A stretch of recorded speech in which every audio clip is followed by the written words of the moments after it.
El projecte que està finançat per el European Research Council s'anomena Statistical Inference for Remote Sensing Earth Observation Data Analysis.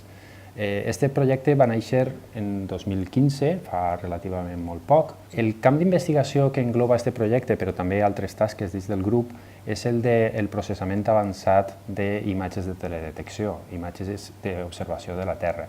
Però no només l'observació de la Terra està formada per imatges que adquireixen els sensors que van en els satèl·lits, sinó també per mesures que prenem en el camp, en els oceans o en l'atmosfera. Intentem desenvolupar algoritmes eficaços, eficients, per a que aquests models puguen proporcionar millors prediccions de temperatura, d'humitat o del contingut de clorofila de les plantes.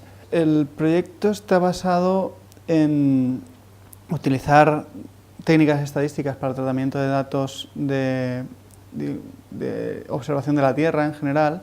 Entonces, digamos que vivimos en ese mundo intermedio entre la estadística o matemática y la observación de la Tierra o algo más biológico.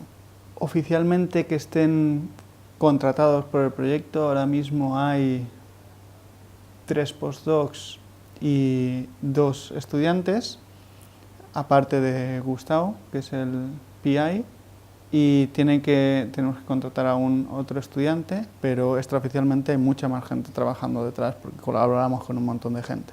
Yo soy un investigador del proyecto de ERC y bueno, un gran parte de mi día estoy delante de la pizarra con mis compañeros y después nos sentamos y hacemos simulaciones para saber si nuestros modelos son mejores para explicar los datos de satélites, que es decir, si son mejores en predecir variables interesantes. En otras palabras, cómo está la Tierra en los lugares donde está mirando los satélites.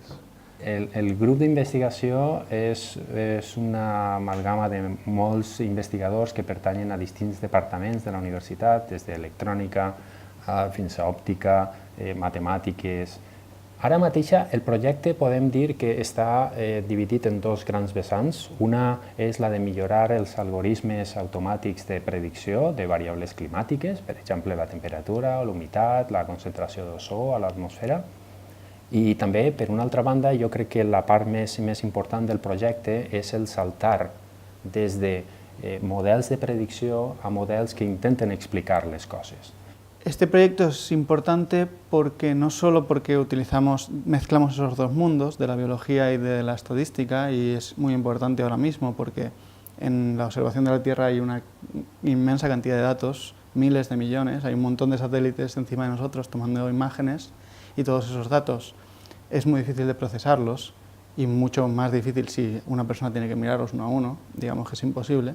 Entonces estos métodos estadísticos extraen esa información de forma automática y nos ayudan a proponer modelos físicos, pero digamos que la parte más novedosa del proyecto es la parte de causalidad. La singularitat fonamental és que estem intentant desenvolupar unes noves tècniques matemàtiques que encara no existeixen en la literatura, que intenten abordar els 2 problemes principals. Un problema fonamental ara mateix és fiar-se de les prediccions que estem fent, per exemple, per a la temperatura. Per una altra banda, molts models són simplement predictors, estimen la variable climàtica d'interès, però no expliquen per què s'està donant aquesta variable i quins són els nivells tolerables o no.